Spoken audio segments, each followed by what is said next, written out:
El Palacio de Justicia de Nuremberg. Después del final de la Segunda Guerra Mundial, casi 200 acusados fueron responsabilizados en este edificio por 12 años de dictadura, guerras de agresión, terrorismo y asesinatos en masa. El Tribunal Militar Internacional fue el corazón del proceso, el juicio contra los principales criminales de guerra de Alemania. Las 4 potencias vencedoras respondieron al crimen sin precedentes de los nazis con un proceso sin precedentes.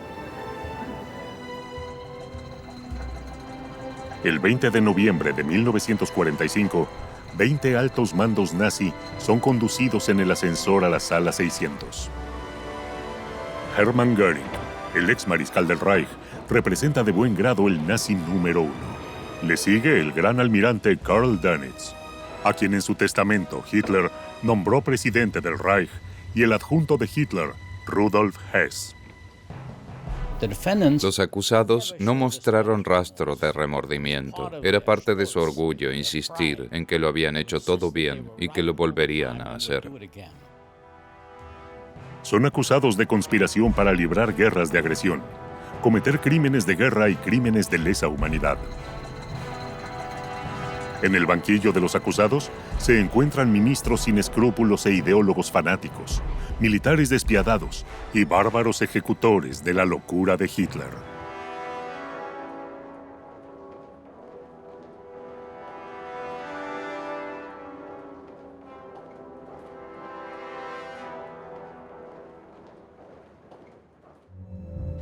El Palacio de Justicia de Nuremberg está equipado con la última tecnología. El 29 de noviembre de 1945, la Fiscalía hace montar una pantalla gigante. Se proyecta el documento 2430PS, una película certificada de 1 hora sobre las atrocidades en los campos de concentración nazis. La película muestra que toda Europa fue cubierta por un sistema de terror. Todo comenzó en 1933, en un campo al norte de Múnich, donde se realizaron estas grabaciones después de la liberación. Dachau, la fábrica del horror. Dachau, cerca de Múnich, es uno de los campos de prisioneros nazis más antiguos. Desde 1941 hasta 1944, hasta 30.000 personas fueron enterradas vivas aquí simultáneamente. Los trenes de prisioneros que llegaban transportaban a más muertos que vivos. Aquellos que todavía eran lo bastante fuertes eran llevados a Dachau desde los campos amenazados por el avance de los aliados. Así se veían cuando llegaban.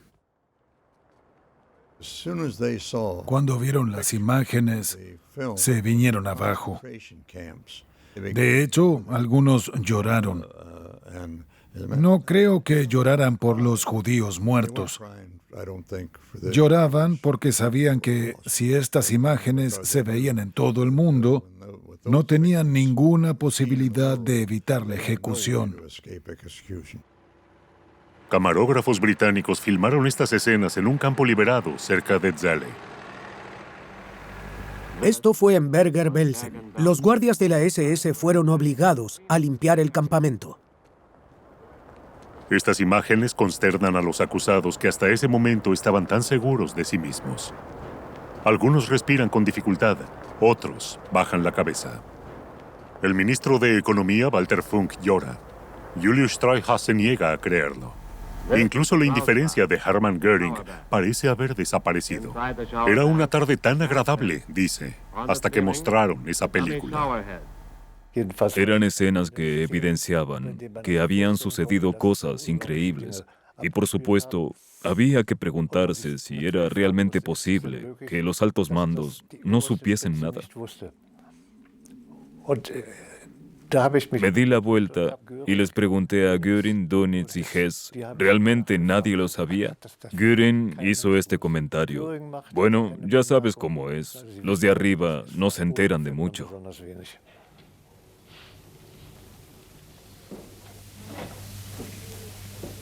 A la mañana siguiente hizo su declaración el primer testigo de cargo, el general Erwin Lahousen. Debía ayudar a esclarecer el grado de culpabilidad individual. El exdirector del Departamento del Jefe de Inteligencia, Wilhelm Canaris, informa de cómo el movimiento de resistencia intentó en vano evitar los planes de guerra de Hitler. Lahusen incrimina principalmente a Göring, Keitel y Jodl. No solo habían planeado supuestamente el asesinato de las élites polacas y de la población judía, sino que durante la campaña rusa habrían asumido a sabiendas la muerte de millones de prisioneros de guerra soviéticos. Göring hierve de rabia. Ese traidor, nos lo dejamos atrás el 20 de julio. No es de extrañar que perdiésemos la guerra. Nuestro propio servicio de inteligencia estaba vendido al enemigo. ¿Ve a Keitel en la sala del tribunal? Sí, está al lado de Ribbentrop.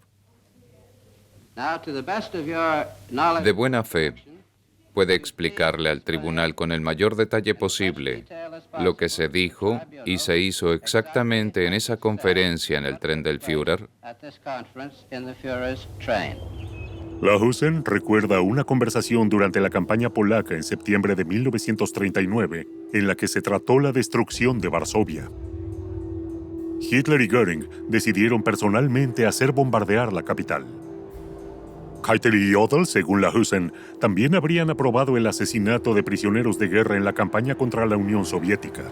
¿Quién dio la orden de ejecución? ¿Quién ha donné l'ordre de l'exécution?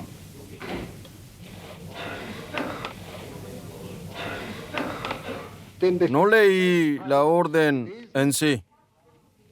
Según lo que entonces se hablaba sobre el tema en nuestro círculo, la idea habría venido del propio Hitler. No puedo decir quién contribuyó a convertir esta idea en una orden.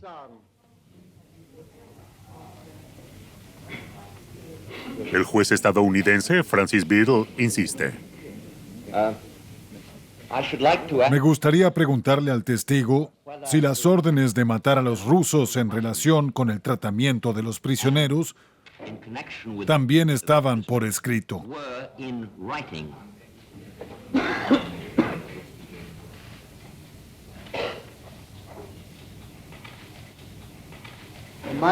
Por lo que yo sé, sí. Personalmente, no las he visto ni leído. ¿Eran órdenes oficiales? Sí, eran órdenes oficiales, en las que, por supuesto, lo fáctico se expresó en paráfrasis. Por la tarde se discute el caso Hess. Su abogado ha presentado una moción para declarar al acusado no apto para ser juzgado. Supuestamente Rudolf Hess no está en condiciones de continuar el proceso. El diagnóstico de los médicos, amnesia. Los fiscales se oponen. Los asesores psiquiátricos no lo consideran enfermo mental. En vista de una exclusión inminente de los otros procedimientos, sorprendentemente Hess toma la palabra él mismo. Para evitar ser declarado no apto para ser juzgado,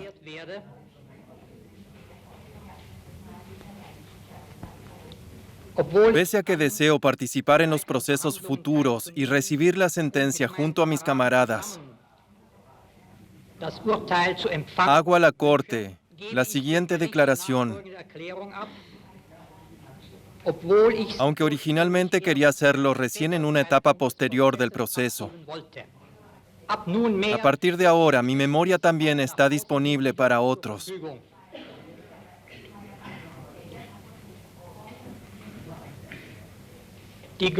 Las razones de la pretendida pérdida de memoria eran tácticas. En realidad, únicamente mi capacidad de concentración está algo reducida.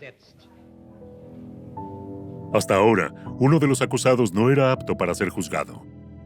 Los fiscales creen que han encontrado en Ernst Kaltenbrunner un sustituto para el jefe de las SS, Heinrich Himmler, y acusan al abogado de 42 años de estar involucrado en el genocidio de millones de personas. El 10 de diciembre de 1945, el acusado se presenta por primera vez en la sala. El psicólogo forense estadounidense recuerda más tarde. Una ola gélida cruzó el banquillo de los acusados, como si una corriente fría hubiera entrado por la puerta abierta. Los demás acusados lo recibieron con frialdad y trataron de ignorarlo.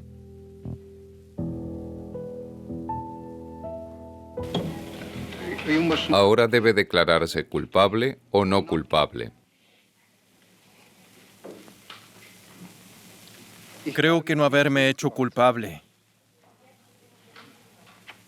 Kaltenbrunner niega los cargos y se ve a sí mismo como un chivo expiatorio por los crímenes de otros. Hermann Göring está molesto por la atención que la prensa le presta al recién llegado. Sospecha que con Kaltenbrunner predominará en la sala del tribunal el desagradable tema del asesinato de los judíos.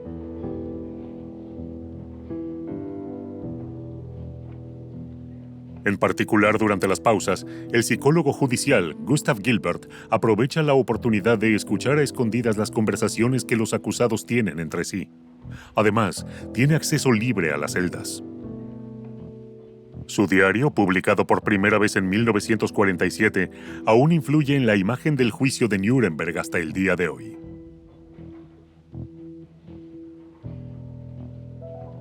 El 3 de enero de 1946, Gilbert registra sobre el 26º día del juicio en la sala 600.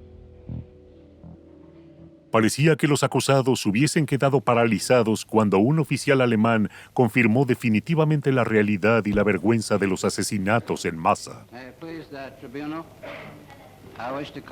Ese día, la fiscalía convocó a un testigo de cargo, cuyo testimonio será uno de los más dramáticos de todo el proceso. Descubrí a Otto Ollendorf. Le pregunté, Ollendorf, ¿qué hizo durante la guerra? Y él respondió, durante la guerra dirigí la Oficina 3 en la Oficina Central de Seguridad del Reich, excepto en 1941. ¿Qué hizo ese año? Le pregunté. Dijo que había liderado el grupo de operaciones D. Le pregunté, Ollendorf, ¿a cuántos hombres, mujeres y niños mató durante ese tiempo? A lo que respondió, a 90.000. Nuestro grupo mató a 90.000. Por Ollendorf y otros testigos, descubrimos que 4 grupos de operaciones siguieron a las tropas alemanas en los territorios ocupados en el este, con la misión de reunir a judíos y otros indeseables como gitanos y matarlos, asesinarlos en campo abierto. Una evidencia increíble, un regalo del cielo. El ex jefe de brigada de las SS primero le explica pacientemente a la corte las matanzas que realizaban los grupos de operaciones. Responde en detalle a las preguntas sobre las responsabilidades del acusado Kaltenbrunner, del experto en cuestiones judías Adolf Eichmann y del jefe de la Gestapo Heinrich Müller. Kaltenbrunner era el jefe de la policía de seguridad y de la inteligencia de las SS. Así, Kaltenbrunner también dirigió la oficina central de la seguridad del Reich. Ocupaba esta posición. Eichmann procesaba las cuestiones judías en la oficina 4, bajo la dirección de Müller. Hermann Göring intenta hacer caso omiso a estas declaraciones. ¿Qué espera ganar ese cerdo? Comenta sobre la intervención de Ollendorf. Lo ahorcarán de todos modos. El funcionario de las SS, Dieter Wislitzini, quien fuera ayudante de Adolf Eichmann, también testifica ese día sobre el genocidio de los judíos. En el interrogatorio también se trata la deportación de 450.000 judíos húngaros. ¿Qué pasó con los judíos de los que habló? Unos 450.000.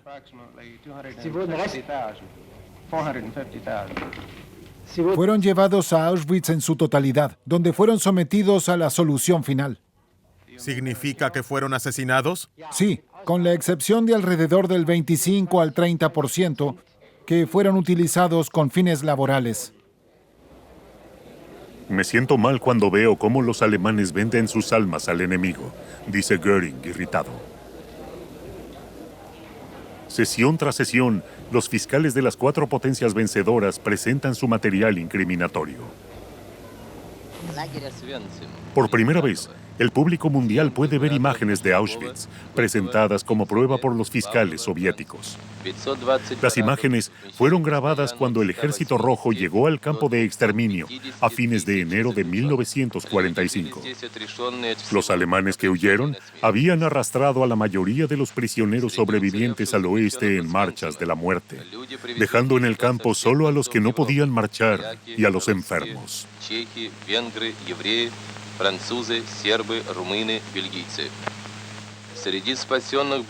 Esta vez, no todos los acusados se dejan impresionar por las imágenes.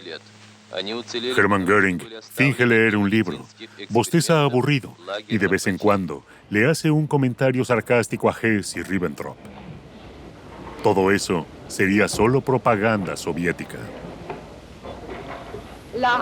Nos afeitaban la cabeza y nos tatuaban el número de ingreso en nuestro antebrazo izquierdo. Entonces nos llevaban a una habitación grande para tomar un baño de vapor y una ducha helada. Todo esto sucedía en presencia de hombres y mujeres de las SS, aunque teníamos que desnudarnos.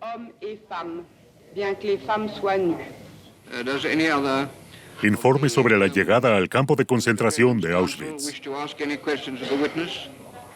La testigo, Marie Vaillant-Couturier, una combatiente de la resistencia comunista de Francia, relata en detalle este 28 de enero de 1946 sobre los horrores cotidianos en el campo de Auschwitz, sobre la selección, el trabajo forzoso y sobre las cámaras de gas.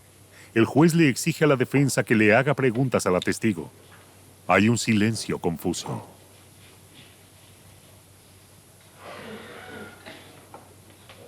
En la sala de audiencias de Nuremberg, el Holocausto se ha convertido en un hecho innegable.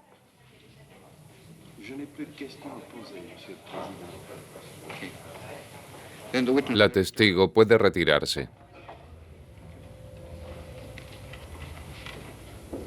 Después de tan dramático testimonio, el frente férreo de los acusados vacila. Tengo que decir que en un principio estaba furioso por ser arrastrado a la corte, porque no sabía nada de estas atrocidades, expresa Dönitz durante la pausa del almuerzo. Ahora estoy satisfecho, porque había una buena razón para investigar estas cosas a fondo.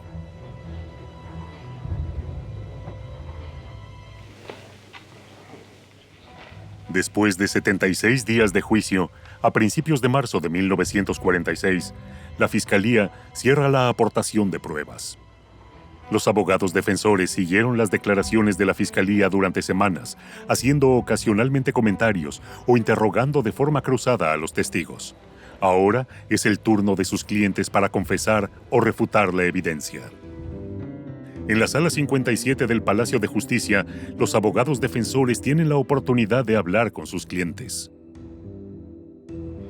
Uno en particular ha estado esperando su intervención estelar desde hace 4 meses. El 13 de marzo de 1946, Hermann Göring presenta su versión de la historia y no muestra ningún remordimiento en el banquillo de los testigos. En este proceso, quiere dejar su leyenda a los alemanes. El mariscal del Reich ha superado su adicción a las drogas y ha perdido mucho peso.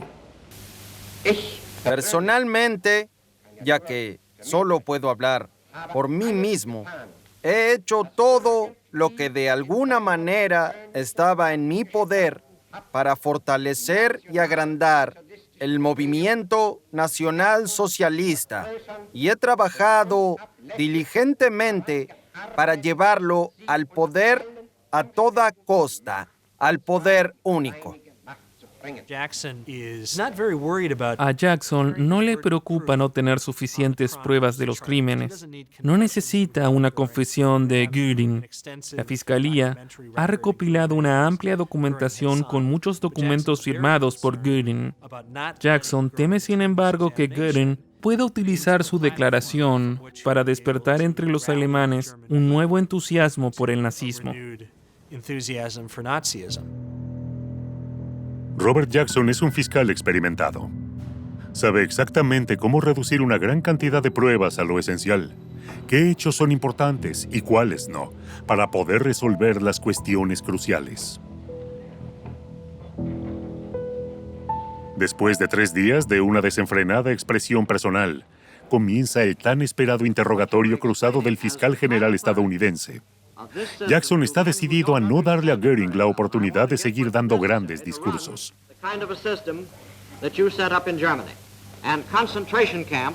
Los campos de concentración le parecían necesarios siempre y cuando le permitieran llegar al poder, ¿verdad? Y por lo tanto los creó.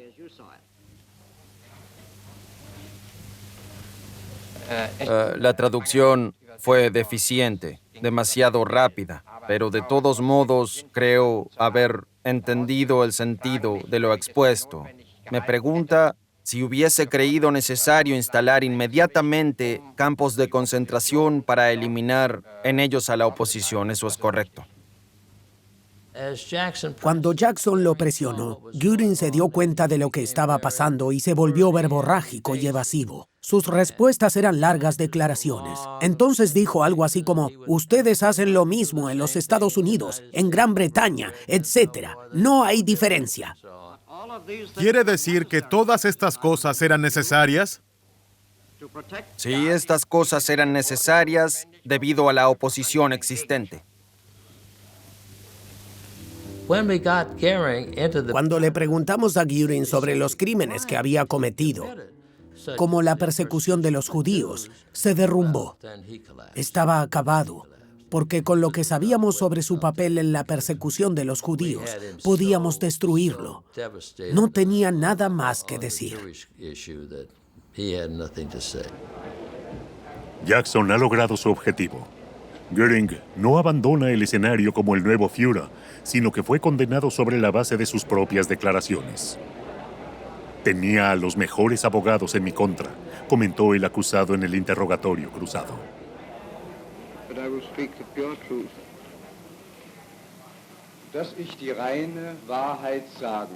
El 28 de marzo de 1946 es el turno del ministro de Relaciones Exteriores de Hitler.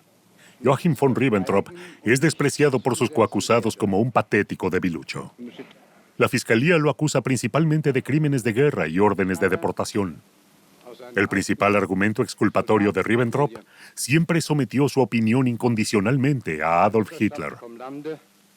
Para demostrar su inocencia, Ribbentrop pide a su secretaria, Margarete Blank, que suba al estrado.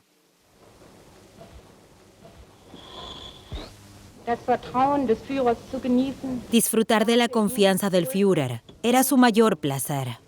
Y justificar esa confianza mediante su actitud y desempeño era su mayor objetivo, al que se entregaba con devoción sin descanso. Ningún esfuerzo le resultaba demasiado grande para lograr ese objetivo. Era absolutamente desconsiderado y despiadado consigo mismo al llevar a cabo las tareas que le asignaba el Führer.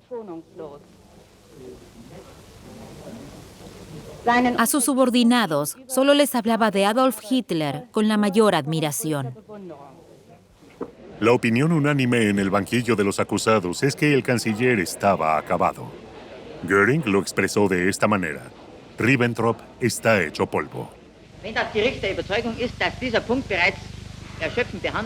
En relación con la declaración del ministro de Relaciones Exteriores, Alfred Seidel, el abogado defensor de Rudolf Hess, intenta introducir en el juicio el protocolo adjunto secreto del pacto Hitler-Stalin. Esto proporcionaría una prueba de que la Unión Soviética planeó la guerra de agresión contra Polonia junto con los alemanes.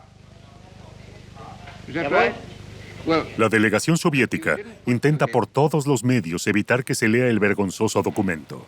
Sin embargo, Seidel logra imponerse finalmente.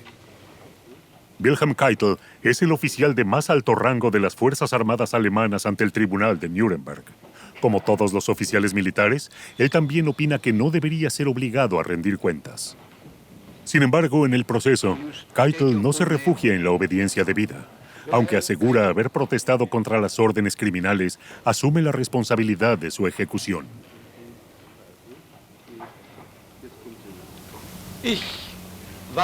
Yo era un soldado. Puedo decir que por vocación y por convicción. Debo hacer una aclaración. Hitler estudió en forma inimaginable obras de Estado Mayor literatura militar, estudios tácticos, operacionales y estratégicos. Y el conocimiento que poseía en el campo militar solo puede describirse como maravilloso, tanto para el civil como para el oficial de carrera. Ya le había dicho al tribunal que no tenía autoridad. Se burla Göring durante el descanso de la declaración de Keitel, pero probablemente tenga que decirlo él también. Ese pobre diablo realmente no tenía nada que decir. En general, mucha gente ni siquiera debería estar aquí. Kaltenbrunner tampoco estaría aquí si estuviese Himmler. En el estrado de los testigos, Ernest Kaltenbrunner intenta restarles importancia a sus firmas de innumerables documentos o niega su autenticidad. Su obstinada negación despierta admiración. Un abogado defensor lo llama el hombre sin firma. Las imágenes tomadas por camarógrafos estadounidenses durante la liberación del campo de concentración de Mauthausen cerca de Linz todavía son recordadas por los presentes en la sala de audiencias como procedentes de los campos de concentración nazis. La fiscalía acusa a Ernest Kaltenbrunner, entre otras cosas, de participar allí en las ejecuciones durante sus visitas, ordenar la construcción de cámaras de gas y en 1945 transmitir la orden de Himmler de liquidar a los presos supervivientes. Me preguntó quién dio la orden de matar a los prisioneros en Mauthausen al final de la guerra. Y mi respuesta es que una orden de ese tipo me es desconocida. Solo di una orden para Mauthausen, cuyo contenido era: todo el campo y todos los prisioneros deben ser entregados al enemigo sin ningún tipo de acción. Según la acusación, Julius Streicher, en calidad de editor del periódico difamatorio antisemita Der Strömer, incitó al asesinato de judíos. Como periodista, así se defendió Streicher. No tenía ninguna relación con los asesinatos y el proceso constituía una injusticia flagrante. Streicher denuncia en la sala del tribunal que la fiscalía le había negado un abogado defensor antisemita.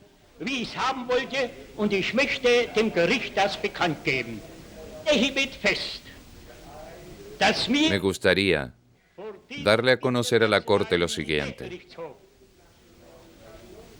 Por la presente, declaro ante este Tribunal Militar Internacional, no se me permitió tener una defensa sin obstáculos y por lo tanto justa. Karl Dönitz dice que ninguno de sus oficiales navales habría tocado Streicher y su sucio chaleco ni siquiera con pinzas de herrero. El gran almirante se queja de que ya es lo bastante malo tener que estar presente en el juicio todo el tiempo y dice que le gustaría que su caso fuese juzgado pronto. La fiscalía acusa al excomandante de la flota submarina de haber dado órdenes a las tripulaciones de disparar a los enemigos náufragos en lugar de rescatarlos. El gran almirante Dönitz niega vehementemente su participación en estos crímenes de guerra. El abogado defensor puede refutar una de las principales acusaciones de la fiscalía de que los submarinos de Dönitz habrían hundido buques mercantes sin previo aviso. El almirante estadounidense Nimitz confirma que la flota estadounidense del Pacífico también habría actuado de la misma forma. Albert Speer tiene una estrategia de defensa que es rechazada por los demás acusados. Asumir la responsabilidad general, negar la culpa personal. Según los cálculos de Speer, Fritz Sauckel, el esclavista de las fábricas de armamento, debería rendir cuentas por los crímenes cometidos de forma común. El responsable general del trabajo había conseguido para su superior 8 millones de trabajadores forzosos extranjeros. Como ministro de armamento, Speer también utilizó en sus fábricas prisioneros de campos de concentración. Speer niega estar al tanto de los crueles tratos e incrimina a Fritz Sauckel. La estrategia de Speer parece funcionar. Exagera sus propios planes de resistencia. Después de todo, habría evitado en el último momento la política de Hitler de tierra quemada, afirma como defensa. Sobre la afirmación no probada de Speer de que hacia el final de la guerra incluso habría querido matar al dictador él mismo, Hermann Göring dice: «Nunca deberíamos haber confiado en él». Robert Jackson está satisfecho de que el acusado, Albert Speer, haya quebrado el frente unido de los demás. Buenos modales, una apariencia amigable y el arrepentimiento público parecen ser suficientes para impresionar a la corte.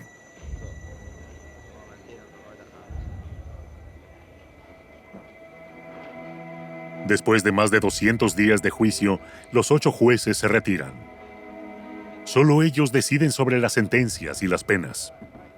Recién entonces se responderá a la pregunta de si a partir de ahora los gobiernos pueden rendir cuentas por los crímenes de Estado. Para Robert Jackson, las pruebas necesarias de la culpabilidad de los acusados han sido presentadas. El caso había terminado. La evidencia era abrumadora. Los acusados no habían estado en condiciones de justificarse ni de negar sus firmas, su asistencia a conferencias, su conocimiento de todos los aspectos de los cargos. De modo que al final del juicio, Jackson estaba seguro de que había hecho su trabajo como fiscal. Ahora estaba algo preocupado por lo que harían los jueces. Ni siquiera consideró la posibilidad de que el caso se perdiera, de que pudiera haber absoluciones en un gran número de cargos individuales y particulares. Robert Jackson está seguro. A partir de entonces, ningún líder estatal o general podrá decir que la guerra es la continuación de la política por otros medios. El 31 de agosto de 1946 se les da a los acusados la oportunidad de pronunciar unas palabras finales. La mayoría afirma que personalmente actuaron de buena fe o que siguieron órdenes. Hermann Göring da entonces por perdida la última batalla por su líder. Hitler le revela al psicólogo forense se habría condenado a sí mismo. No quise provocar una guerra. Hice todo lo posible en las negociaciones por evitarla. Cuando estalló, hice todo lo posible por asegurar la victoria. Wilhelm Keitel. Me equivoqué. No fui capaz de evitar lo que debería haber sido evitado. Esa es mi culpa. Es trágico tener que reconocer que lo mejor que tenía para dar como soldado, la obediencia y la lealtad, fueron utilizadas para fines irreconocibles. Que no haya visto que el cumplimiento del deber de un soldado tiene un límite. Ese es mi destino. Albert Speer. La privación y la miseria se han apoderado del pueblo alemán. Después de este proceso, Hitler será condenado y despreciado como autor comprobado de su desgracia.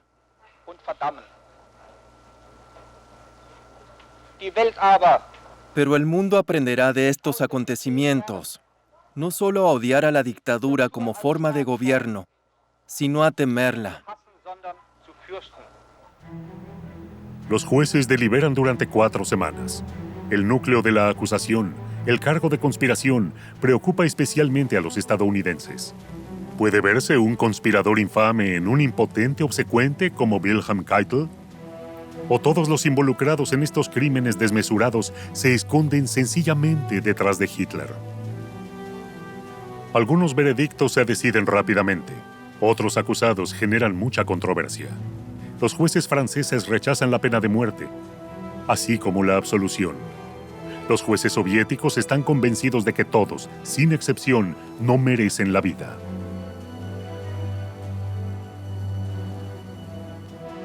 Primero de octubre de 1946. Una vez más, el mundo entero está pendiente de Nuremberg.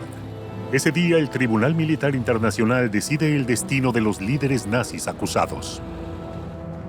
Los acusados entran a la sala de uno en uno. Están prohibidas las grabaciones de estas escenas, sin embargo, se permite la presencia de reporteros de radio y periodistas de prensa. Primero aparece Hermann Göring. Defendant Hermann Wilhelm Göring. El acusado Hermann Wilhelm Göring, sobre la base de los cargos por los que fue declarado culpable, el Tribunal Militar Internacional lo condena a muerte en la horca. El acusado Rudolf Hess, sobre la base de los cargos por los que fue declarado culpable, el Tribunal Militar Internacional lo condena a cadena perpetua.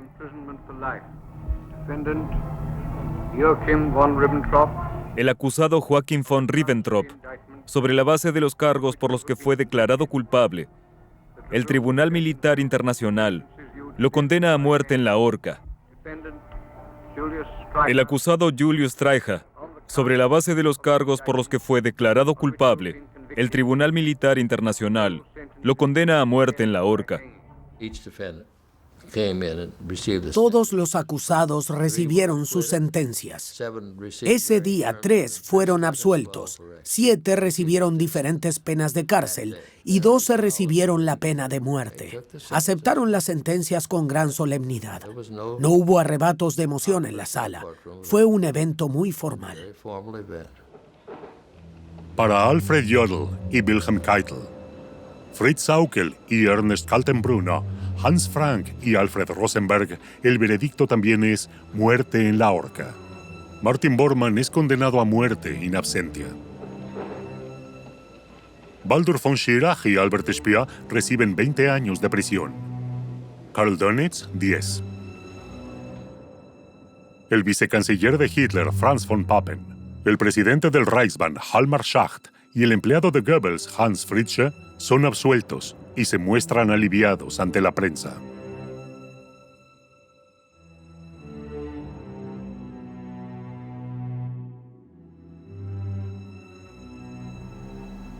En la prisión de Nuremberg se vuelven a reforzar las medidas de seguridad.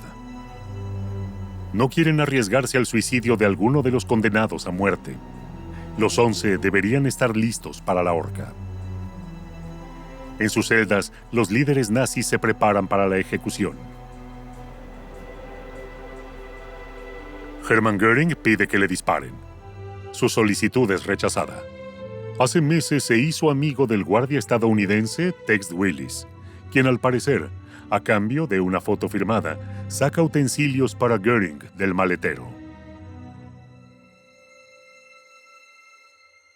Las ejecuciones están previstas para el 16 de octubre. Los prisioneros son vigilados constantemente. Göring sabe lo que le espera a la noche. De pronto, un guardia ve cómo pone un brazo sobre su rostro y poco después comienza a respirar con dificultad. Muere a los pocos minutos. En su nota de suicidio, Göring afirma que ha tenido consigo la cápsula de cianuro desde su arresto. Más tarde, se encuentra otra en el maletero. Solo a unos pocos periodistas se les permite informar sobre las ejecuciones de esa noche. Aquí Arthur Geist con un informe desde Nuremberg para la radio estadounidense. Fui testigo ocular de la ejecución de la flor marchita y podrida del nazismo.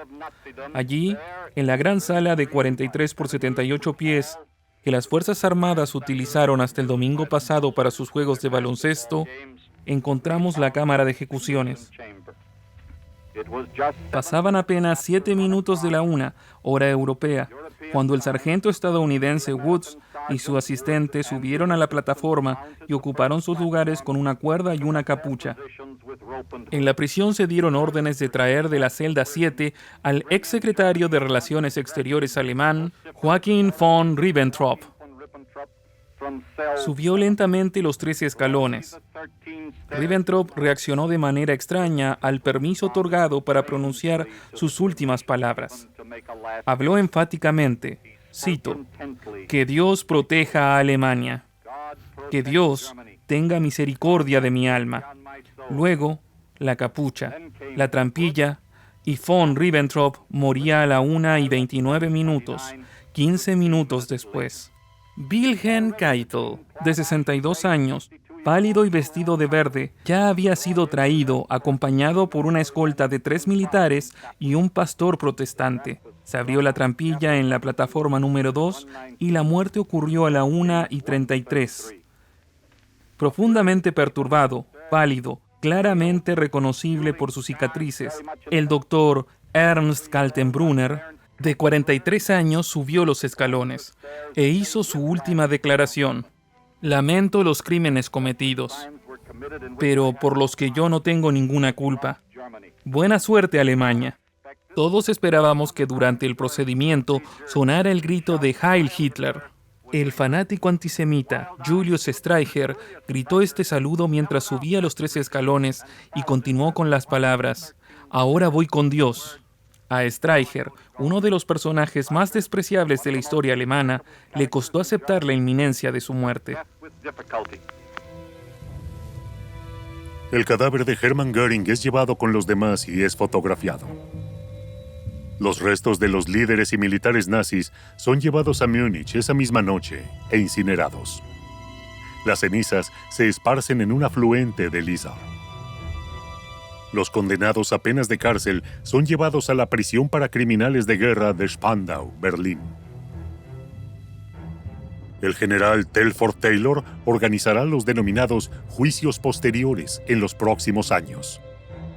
12 procesos contra médicos, militares, industriales, funcionarios ministeriales y secuaces de las SS. Robert Jackson se había fijado el objetivo de que a partir de entonces los dictadores no pudiesen volver a esconderse detrás de la máscara del Estado soberano. La participación de la Unión Soviética afecta su éxito. Sin embargo, las sentencias de Nuremberg son fijadas en la Carta de las Naciones Unidas. Probablemente la contribución más importante del Tribunal Militar Internacional fue declarar de una vez por todas la guerra como un crimen en el derecho internacional. Es la guerra de agresión, lo que subyace a todos los demás crímenes que demostramos contra los acusados de Nuremberg. No sería hasta medio siglo después que la visión de Robert Jackson celebraría un renacimiento en la Corte Penal Internacional en La Haya.